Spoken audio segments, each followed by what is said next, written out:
예수님께서 또 거지 나사로와 부자에 관한 비유를 이 제자들과 바리새인들에게 전하십니다. 한 부자가 있었는데 그 부자가 꽤나 큰 부자였던 것 같아요. 그가 가진 재산을 누리면서 매일 잔치를 벌이면서 누리며 살아갑니다. 그런데 그 집 문 앞에는 거지 하나가 누워 있었던 것 같아요. 그의 몸이 다 상했어요. 그래서 이 먹고 살 수 있는 능력을 잃어버린 그 거지 하나가 있어서 부자 집의 큰 대문에 누워서 구걸을 하고 있었던 것 같아요. 그러면서 그 집 부자들이 이 잔치를 하다가 음식을 던져주는 걸 먹으려고 하는, 그것 갖고 연명하려고 하는 그런 삶을 살고 있었던 거죠. 오늘 말씀에 보면 상에서 떨어지는 이라는 표현이 나오는데, 이 떨어진다는 말은 먹다가 어떻게 하다 보니까 툭 떨어진 거가 아니라 그 말의 실제 의미는 그것을 던져주는 것을 말하는 겁니다. 그러니까 부자들이 먹다가 야 먹어봐 하고 던져주는 이거를 기다리면서 살아가고 있는 그 거지입니다. 그런데 그것조차도 주는 사람이 없어서 먹지 못하고 지쳐서 누워 있었을 것 같아요. 그러면 개들이 와가지고 그 상처를 핥으며 이렇게 살았던, 이 개한테까지도 이 모욕을 당하며 살았던 그런 거지의 모습이 있습니다. 근데 그 거지가 죽었습니다. 나사로라는 이름의 거지. 그 나사로라는 이름이 무슨 뜻이냐면 하나님이 도우시는 자라고 하는 이름을 갖고 있는 이 나사로가 죽었고 그 부자도 죽었습니다. 그 나사로가 비참한 삶을 이 땅에서 살았을지 모르지만 하나님의 은혜를 받아서 죽자 그가 아브라함의 품으로 갔습니다. 이 아브라함의 품은 보통 이야기하기를 낙원이라고 설명을 합니다. 21절 말씀해 보니까 천사들에게 받들려서 올라갔다라는 표현을 성경에 예수님께서 쓰시고 계십니다. 지금 비유를 얘기하시는 겁니다. 그러니까 이게 사건의 이게 사실이 어떤 것보다 지금 주님이 말씀하시려는 비유라는 것 기억해 주시면 좋겠습니다. 이 시점에서 갑자기 마음속에 왜 하나님은 하나님의 백성들을 거지로 만드시는가 이렇게 얘기는 묻지 않았으면 좋겠습니다. 우리가 지금 분명히 하려고 하는 주님의 말씀의 의도는 우리에게 구원은 이 땅에 살아가는 우리의 삶의 수준으로 결정나는 것은 아니다. 우리가 경제적으로 어떤 위치에 있었는가, 얼마나 존경스러운 자리에 있었느냐, 이런 것이 우리의 구원을 결정하는 것이 아니라 예수 그리스도께서 우리 죄를 위하여 십자가에 못 박혀 죽으심으로 우리의 죄를 풀어주신 그 그리스도의 은혜를 믿느냐 안 믿느냐는 가지고 천국의 구원의 문제가 이루어진다라는 것을 우리에게 또 보여줍니다. 그런데 부자도 얼마 되지 않아서 죽었습니다. 그런데 부자는 낙원에 간 게 아니라 오늘 말씀해 보니까 음부에 갔다는 얘기를 합니다. 여러분, 우리가 아는 것은 천국과 지옥인데 이 낙원과 음부는 무슨 말인가 하는 의문을 가질 수 있을지 모릅니다. 한마디로 말하면 똑같습니다. 같은 말, 천국이나 낙원이나 지옥이나 음부나 같은 말인데, 그런데 거기에 약간 차이가 있다면 어떤 차이냐면 예수님께서 다시 재림하여 오셔서 심판하기 전까지의 천국, 아직 재판이 이루어지기 전까지의 천국을 우리는 낙원이라고 표현하고, 그리고 그 심판받기 전까지의 지옥을 우리는 음부라 말을 하는 겁니다. 그러니까 특별한 건, 예를 들어서 예수님께서 그 십자가에 못 박혀 죽으실 때 한편에 있던 강도가 회개하자 예수님께서 오늘 내가 나와 함께 낙원에 있으리라 하신 그 말은 이 심판 이전의 천국을 의미하는 말인 거죠. 우리 한국식으로 말하면 그 재판받기 전에 들어가는 구치소라고 얘기하고, 그 다음에 영어로 말하면 디텐션 센터, 이런 의미로 얘기할 수 있는 부분이라고 할 수 있을 겁니다.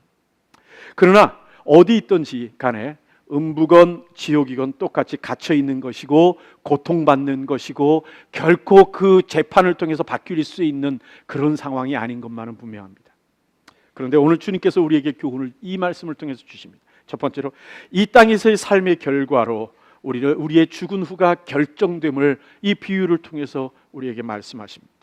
예수님께서 지금 말씀하시려는 이 비유의 상황은 부자와 거지라는 이런 대비가 되는 어떠한 사람을 이야기하고 있지만, 실질적으로 예수님의 의도에는 부자하고 거지를 이야기하려고 하는 것은 아닙니다.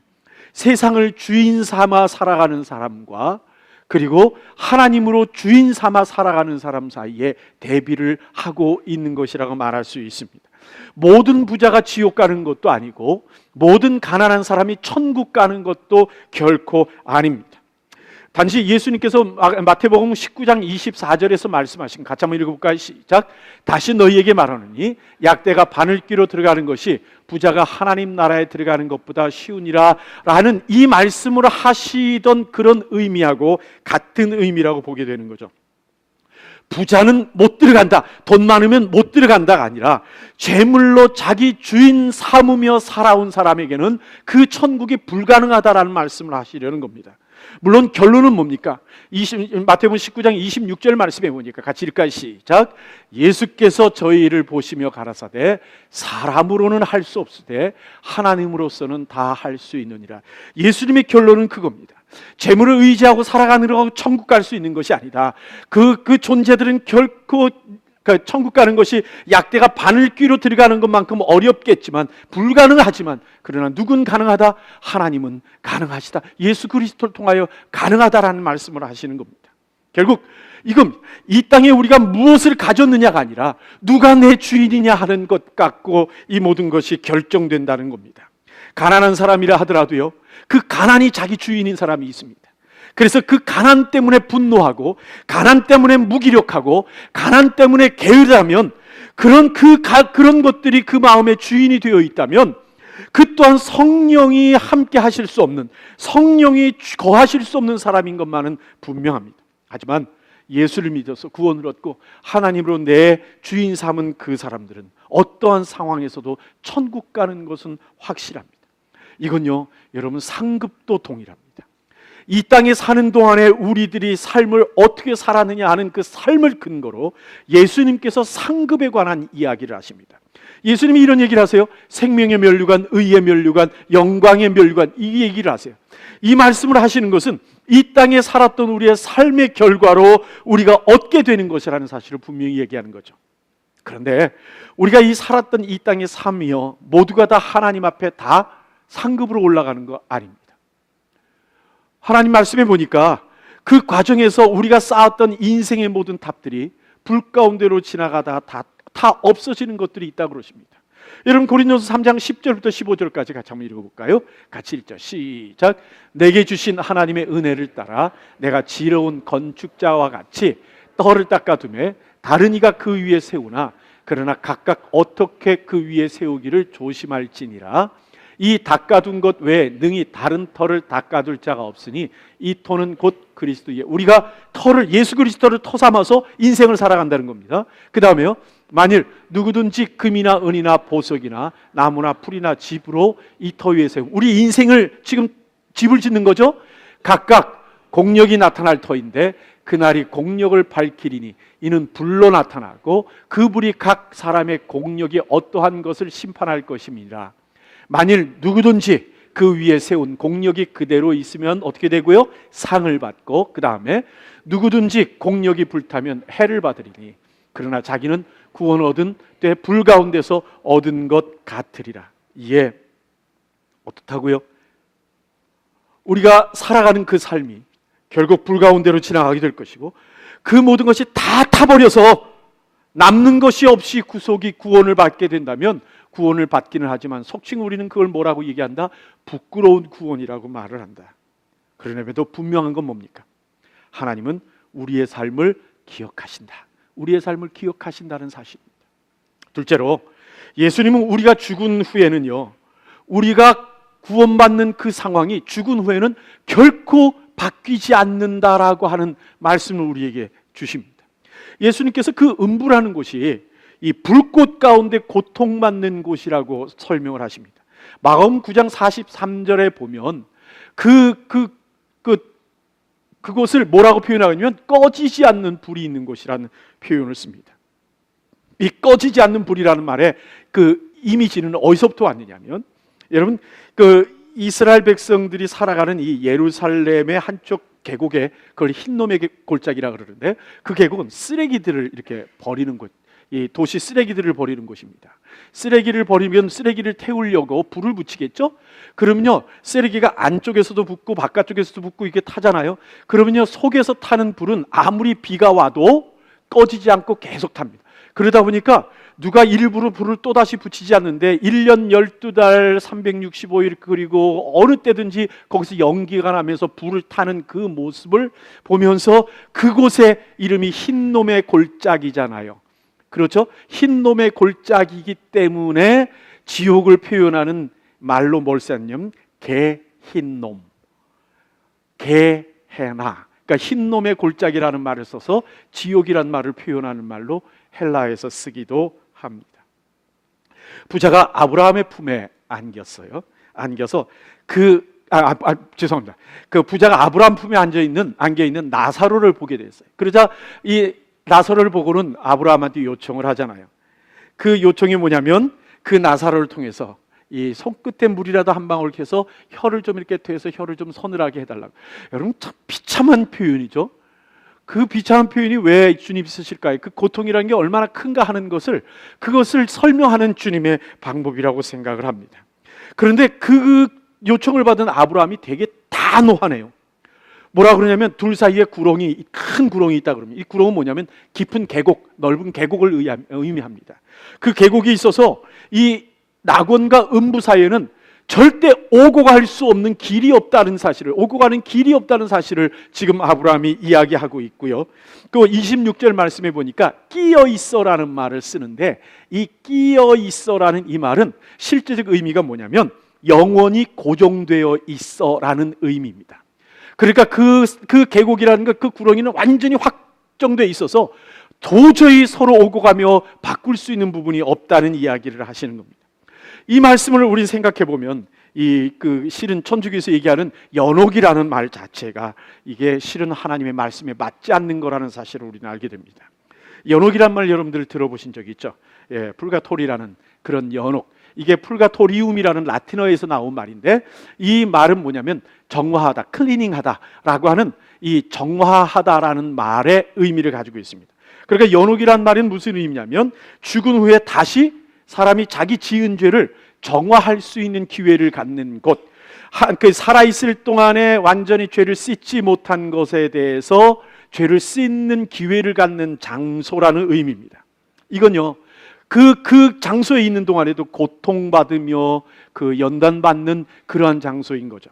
그런데 1274년에 리온 공의회에서 이것을 로만 카톨릭의 교리로 확정을 하고 그리고 트렌트 회의에서 이것을 이야기할 때 뭐라고 표현하면 성도들의 중보 기도와 하나님이 마음에 드실 만한 제물을 드리면 이 땅에 살아있는 사람들이 그곳에 연옥에 있는 사람들에게 도움이 된다라고 하는 그러한 선언을 합니다. 그런데 성경은요, 이 부분을 절대 허용하지 않는 겁니다. 결국 이런 연옥에 대한 논리를 근거하여서 이미 죽은 조상들을 위해서 뭐 하는 것? 면죄부 팔아서 그들을 돕겠다 하는 일들이 일어났습니다. 교황의 절대적인 권위 앞에서 하나님이 마음에 드실 만한 재물이라는 이 표현이 얼마나 함부로 오용될 수 있었던가 하는 것에 대해서는 우리가 역사를 통해서 알고 있습니다. 우리 면죄부 얘기 좀 해볼까요? 교황의 면죄 사면권이라는 것이 있습니다. 이 사면권이 면죄부로 이 둔갑하게 된 것, 사면권 자체도 그것도 있을 수 없는 일이지만 그것이 11세기 말에 십자군 운동 때입니다. 여러분 7세기 중엽에 이 이슬람 교도들이 예루살렘과 이스라엘 땅을 다 점령을 했어요. 그리고 그것을 차지하고 있는 것 때문에 그 우르반 2세라고 하는 교황이 그 성지를 탈환하려고 십자군 전쟁을 시작을 합니다. 근데 군인들을 모아서 그곳에 가려고 하니까 군인들을 독려해야 되잖아요. 그래서 정한 것이 뭐냐면 십자군 전쟁에 참여해서 갔다 온 사람이나 거기서 죽은 사람 모두가 하나님 앞에 죄를 면함을 받는다라고 하는 이 면죄의 선언을 합니다. 그런데 전쟁을 하다 보니까 또 뭔가 부족한 게 생겼어요. 뭐요? 전쟁 비용이잖아요. 그 전쟁 비용을 어디서부터 나와야 될까요? 이 부유한 상인들이나 또는 이 귀족들한테서 받아야 되니까 그러니까 또다시 이제 칙령이 나온 것이 뭐냐면, 전쟁은 가지 않았더라도 십자군 전쟁의 비용을 내놓은 사람들, 돈을 내는 사람들도 동일하게 면제를 받는다라고 선언을 해서 드디어 이제 이 면제부하고 뭐하고 결부가 돼요? 돈하고 결부가 되는 일이 일어납니다. 여러분, 십자군 전쟁은 실패로 끝났습니다. 그런데 이 면제부가 그대로 끝난 것이 아니라 1500년대에 이르러서 또다시 시작을 합니다. 율리오 2세라는 교황이 이 1503년에 성 베드로 성당을 짓기 시작을 했어요. 그러면서 이 사람이 성당을 짓는 것 때문에 1506년에 희년 면제부라는, 주빌리 인덜전스라고 하는 이런 희년 면제부를 팔기 시작합니다. 그래서 그 면제부를 팔아서 그 돈으로 이 성 베드로 성당을 짓는 데 쓰기 시작을 하게 됩니다. 그런데 이 율리오 2세가 죽은 다음에 그 다음 교황이 된 사람이 누구냐면 레오 10세인데, 이 레오 10세는 상당히 사치하고 낭비가 심했던 사람입니다. 이 사람이 그 돈의 부족함을 느끼자 다시 면제부를 또 끄집어내서 판매하기 시작을 하는데, 1513년부터 면제부를 판매하기 시작을 하면서 1515년에 한 사람에게 면제부 판매의 권한을 맡기게 됩니다. 그 사람이 누구냐면 대주교 알브레히트라는 사람인데, 이 사람은요, 권력을 차지하려고 혼자서 대주교가 세 개의 교구를 다 정치적으로 차지하다 보니까 이 은행, 풀가 가문이 만들어 놓은 은행에서 돈을 너무 많이 빌려다 썼어요. 이 뇌물 주고 하느라고. 그러다 보니까 이 돈을 갚기 그 빚 위에 올라 있는 그를 불러다가 다시 면제부를 판매를 시작하게 하면서 반은 너 빚 갚는 데 쓰고 반은 성 베드로 성당을 짓는 데 다시 돈을 내라고 해서 이 면제부 허용을 합니다. 그러자 이 알브레히트라는 사람이 정말 유명한 요한 테젤이라는 사람에게 면제부 판매에 대한 권한을 부여합니다. 몇 년간, 8년간 판매할 수 있는 권한을 받아서 그것을 사용하기 시작을 합니다. 근데 이 테젤이라는 사람은요, 그 전에도 면제부 판매에 관여했던 이 도미니칸 수도사였습니다. 이 사람이 아주 유명한 것이 뭐냐면요, 이 사람이 사람들마다 돌아다니면서, 이 지역마다 돌아다니면서 이 면제부를 향해서 설교를 합니다. 그 설교 중에 유명한 하늘 문이 열리노라라고 하는 설교문이 있습니다. 이 설교문은요, 면제부를 사게 되면 모든 죄에 대해서 완전한 면책을 받게 되는데, 그것뿐만 아니라 적당한 돈을 지불하면 이 면제부의 혜택이 연옥에 있는 부모에게까지 간다라고 하는 설교를 합니다. 그 내용을 한번 인용을 해봤습니다. 여러분 한번 들어봐 주셨으면 좋겠습니다. 자, 보시죠. 면제부는 하나님의 가장 고귀하고 소중한 선물입니다. 오시라, 나는 여러분들이 범하려고 하는 죄도 이미 용서받을 수 있다는 내용이 담긴 잘 인쳐진, 도장쳐진 문서를 드리려고 합니다.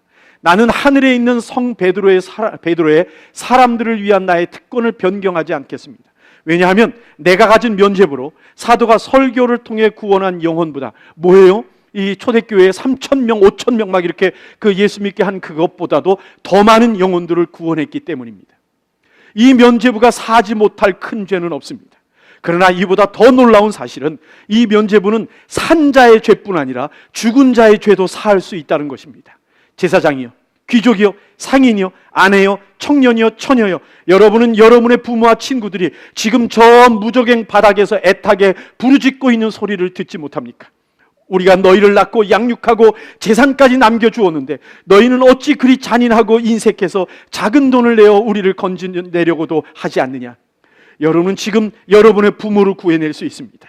여러분의 동전이 부모를 구해낼 수 있습니다. 동전이 궤 속에 떨어지는 소리와 함께 그들의 영혼이 연옥에서 벗어납니다. 여러분은 저들의 영혼을 낙원으로 인도하기를 원치 않습니까? 우리 하나님이신 주님께서는 더 이상 당신이 통치하지 않고 모든 권세를 교황에게 주셨습니다. 이러고 설교를 했습니다. 여러분, 우리의 구원이 참 값싸죠? 동전 떨어지면 구원받아요. 동전 떨어지면 그 소리와 함께 구원받는다, 이렇게 외치고 다녔습니다. 여러분, 사진 한번 볼까요? 이게 그 당시에 이게 요즘 만든 게 아니라 그 당시에 이게 루터 집에 붙어 있는 화감 그림입니다. 이렇게 신문에 났던 거. 그리고 그 다음 사진, 이게 그 당시에 이 면제부 팔 때 동전 넣는 이 돈을 넣었던 그런 헌금함입니다. 이것이 이 루터라는 사람의 마음 속에 이 하나님에 대한 거룩한 분노를 일으켰습니다. 그래서 이 테젤이 돌아다니면서 설교할 때 비텐베르그 근처에 왔다는 이야기를 듣고는 그가 사람들과 논의해서 95개의 면죄부 판매하는 것을 비판하는 조항을 가지고 이 1517년 10월 31일 정오에 이 비텐베르크 대학의 교회 정문에 붙입니다. 원장 한번 봤죠? 비텐베르크 교회 정문에다가 붙입니다. 이게 올해 행사하려고 지금 공사 중인 겁니다. 여러분, 구원은 예수 그리스도의 이름 외에는 그 어떤 것으로도 가능하지 않습니다. 아멘이십니까? 네. 사도행전 12장 말씀에서 예수 그리스도 외에는 구원 얻을 만한 다른 이름을 주신 적이 없다고 분명히 선언하십니다.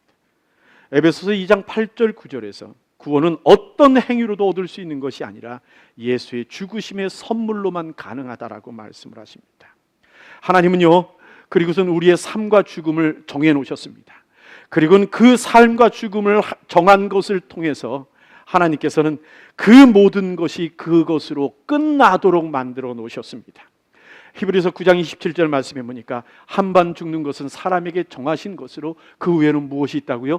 심판이 있다고 말씀을 하십니다. 그렇기 때문에 여러분, 우리 주변의 사람들에게 마음 놓고 그냥 기다리면 곤란합니다.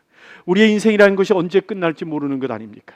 그렇다면 우리가 주변의 사람들을 전도하기 위해서, 그들이 살아있을 때 예수 믿게 하기 위하여, 우리의 부모들, 우리의 가족들이 살아있을 때 예수 믿는 것을 위해서 정말 마음 아프게 기도해야 할 이유가 있습니다. 여러분, 죽은 후에는 분명히 갈라집니다. 죽은 다음엔 다시 돌이킬 수 있는 것이 아닙니다. 연옥이라는 것도 그 외에 다른 어떤 기회도 죽은 후에는 없습니다. 하나님의 복음을 희석시키려고 하는 어떤 이야기도, 우리의 마음을 흔들어 놓으려고 하는, 무뎌놓게 만들려고 하는 어떤 유혹도, 그리고 인간의 공로로 구원을 얻을 수 있다라고 하는 어떤 거짓말도 결코 우리가 허용해서는 안 됩니다. 이건 있을 수 없는 얘기고 성경은 그렇게 말씀하지 않습니다. 셋째로요, 예수님은 구원이 복음을 들으면서 오는 것이지 어떤 이적을 보는 것으로서 이루어지는 것이 아니다라고 말씀을 하십니다. 28절부터 31절까지 우리 같이 한번 읽어보죠. 같이 읽을까요? 시작. 내 형제 다섯이 있으니 저희에게 증거하게 하여 저희로 이 고통받는 곳에 오지 않게 하소서. 아브라함이 가로되 저희에게 모세와 선지자들이 있으니 그들에게 들을지니라. 가로되 그렇지 아니니이다.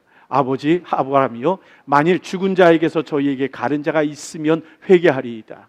가로되 모세와 선지자들에게 듣지 아니하면 비록 죽은 자 가운데서 살아난 자가 있을지라도 권함을 받지 아니하리라 하였다 하시니라. 이에 절망 속에 빠져버린 부자, 다시금 어떻게 도움을 얻을 수 없다는 사실을 안 부자가 아브라함에게 애원을 하죠.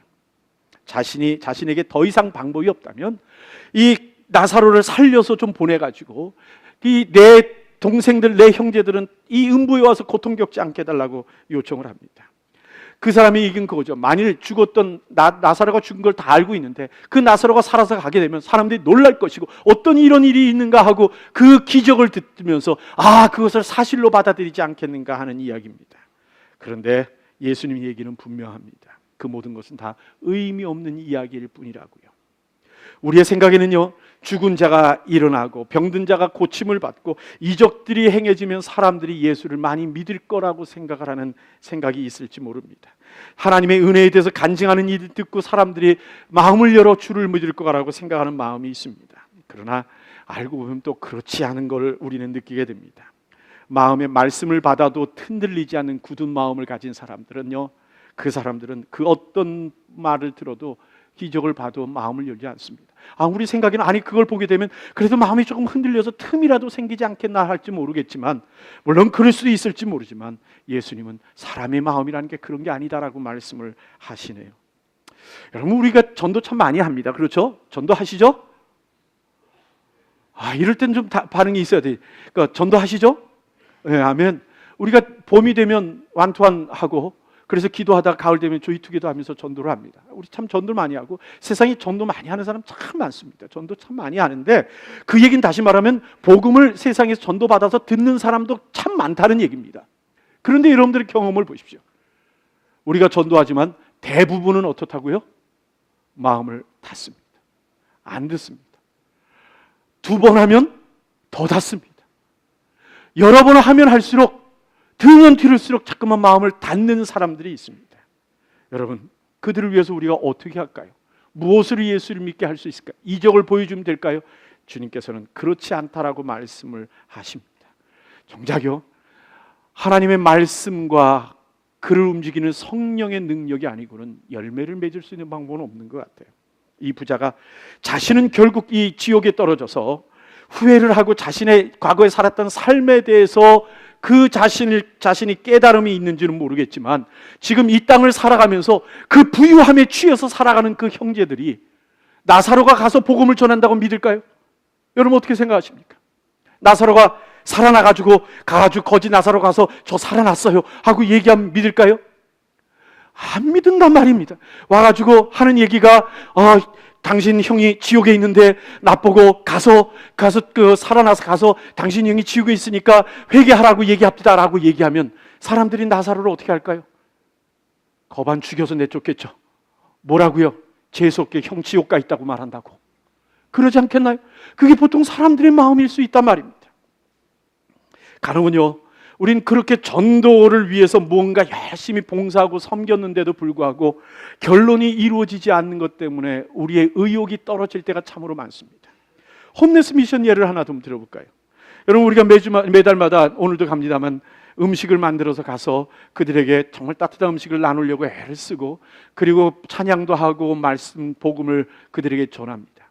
근데 만약 그들이 그럴 때마다 막 변하고 예수 믿고 달라지면 아마도 그 홈네스 미션 하는 일에 우리 성도들 서로 가려고 막 거기가 미어 터질 겁니다. 그런데 1년이 지나고 5년이 지나고 10년이 지나도 아무리 섬겨도 변화되는 거 없어 보이니까 그것이 귀찮아지고 일이 되고, 그래서 다들 하기 싫어지는 일로 변해버리지 않습니까? 지난주에 얘기했던 것처럼 이 난민촌에, 띠와나 있는 난민촌에 갔었습니다. 우리가 도착했을 때 장로님들하고 도착하니까 그 난민촌 앞에서 어느 교회에서 와서 히스패닉계 사람들이 와가지고 그 찬양을 하고 뭐 이렇게 그 마이크 대고 얘기하더라고요. 제가 무슨 말인지 알아야죠. 그래서 같은 분한테 얘기를 했더니 지금 간증을 하고 있대요. 어떤 여자분이. 그래서 간증하는 그 모습을 보면, 주변을 보다 보니까 난민처럼 생긴 사람은 한 명도 없어요. 전부 그 교인들이 와가지고 둘러서 있는 것처럼 보여지더라고요. 그리고 옆을 보니까 난민들은 모여 앉아서 서로 간에 바로 코너에서는 지금 복음을 전하고 있는데 여기서는 자기네끼리 놀고 있더라고요. 들어가서 이 화장실을 새로 만들은 좀 이따 보여드릴까요? 아까도 안 봤네. 하여튼 저 이부터도 안 봤네. 그 화장실 만든 거 보고 그 다음에 계획을 세웠습니다.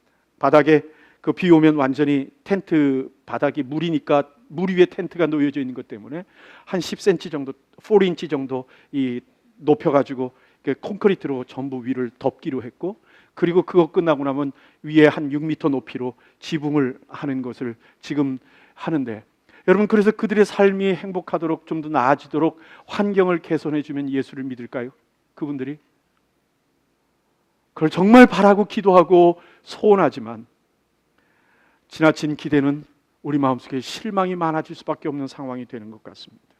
어쩌면요, 그들의 마음을 열 수 있는 조그만 기회가 될 수 있을지 모르지만, 그것이 소망하는 것이지만 복음의 마음을 닫고 있는 사람들에게 있어서는요, 어떤 이적도 어떤 행함도 도리어 핑계거리나 만들지, 그것이 그 마음을 열지 못하는 일들은 우리가 경험해서 알고 있습니다.